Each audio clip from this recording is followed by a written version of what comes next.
সোণাৰীত পালন একাদশ আন্তৰ্জাতিক যোগ দিৱস।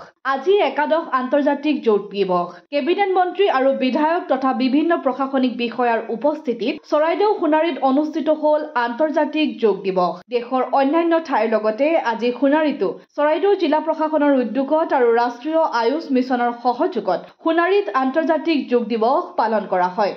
পুৱা এই উপলক্ষে সোণাৰীৰ ৰাজহুৱা খেলপথাৰত আয়োজিত যোগ শিবিৰৰ উদ্বোধনী অনুষ্ঠানত অসমৰ পৰিবহণ মন্ত্ৰী যোগেন মহন, সোণাৰী সমষ্টিৰ বিধায়ক ধৰ্মেশ্বৰ কোঁৱৰ, প্ৰাক্তন বিধায়িকা নৱনীতা সন্দিকৈ, জিলা আৰক্ষী অধীক্ষক সুৰজিৎ সিং পানছেৰ আদি উপস্থিত থাকে।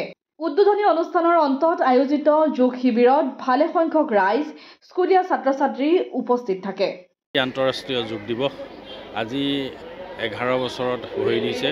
আমাৰ ভাৰতৰ প্ৰধানমন্ত্ৰী নৰেন্দ্ৰ মোদী ডাঙৰীয়াই ৰাষ্ট্ৰসংঘৰ মজিয়াত 2014 চনৰ ৰাষ্ট্ৰসংঘৰ মজিয়াত এটা দাবী উত্থাপন কৰিছিল, এটা প্ৰস্তাৱ আনিছিল যাতে এই যিটো আমাৰ ভাৰতীয় এটা ঐতিহাসিক এটা সংস্কৃতি, এই সংস্কৃতিৰ লগতে এই যোগ দিৱসৰ জৰিয়তে বা যোগাসনৰ জৰিয়তে সমগ্ৰ মানৱ জাতি যে স্বাস্থ্য যে ভালে থাকে এই কথাখিনি প্ৰতিপন্ন কৰি আজি এই প্ৰস্তাৱটো আমাৰ প্ৰধানমন্ত্ৰী ডাঙৰীয়াই ৰাষ্ট্ৰসংঘত উত্থাপন কৰাৰ পাছত আমাৰ ৰাষ্ট্ৰসংঘই এই যোগ দিৱসটো আন্তঃৰাষ্ট্ৰীয় হিচাপে পালন কৰিবৰ কাৰণে জুন মাহৰ 21 তাৰিখৰ দিনটো ঘোষণা কৰিছিল।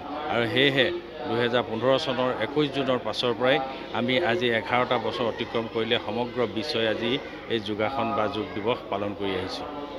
মথুৰাপুৰৰ পৰা ইছলাম আহমেদৰ ৰিপৰ্ট, অসম আদিত্য।